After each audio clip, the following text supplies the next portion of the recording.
Hello everyone, today's topic is put request in Postman. So what is a put request? It is used to pass data to the server for the creation or modification of the resource. So let's take a look at the API first with which we are working. So this is a API reqres.in, and if you scroll down below here you will be able to see this put method.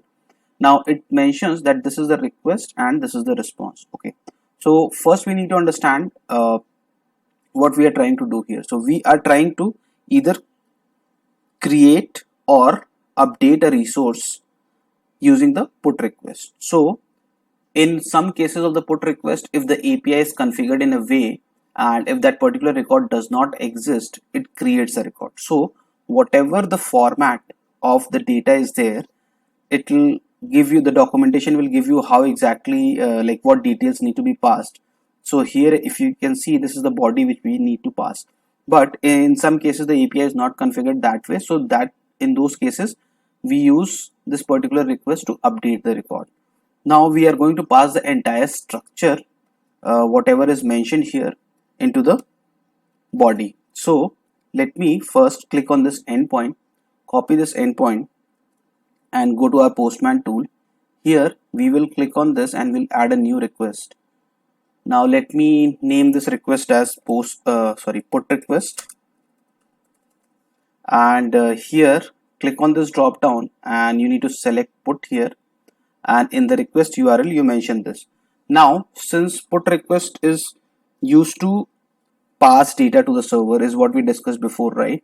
So we need to understand like what exactly is the format of the data to be passed here. So if I go back and I click on this, you'll see this is the format which is supported, right?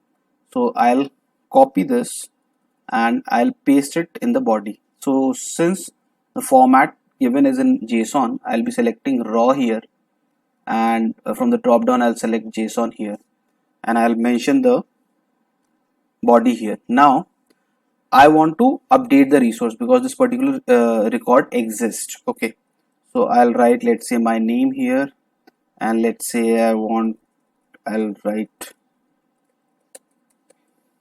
okay. Now if I send this particular request, what is going to happen? It is going to go to the server. It is going to go to the server and pass the information that we are using put method. So if this record exists, please update this record with the information what I have passed. So it is going to replace that data. So I click on send here. Here you see 200 OK status, and here you see the name and the job and updated at time. Now this is a fake API, so we will not be able to validate that the data is updated because that's not going to be the case in this particular API. But if you are working with real based APIs, after updating the record, if you want to check, you can change it to a get request and see that the particular details are updated. Yeah, so that pretty much sums up the video for put request. I'll be creating, like, there's always a confusion between put request and patch request. So I'll be covering patch request in the next video, and I'll be creating a new video in which we'll be discussing about the details about put and patch as well. So do follow along. Let me know if you have any feedback. Thanks. Have a great day. Bye bye.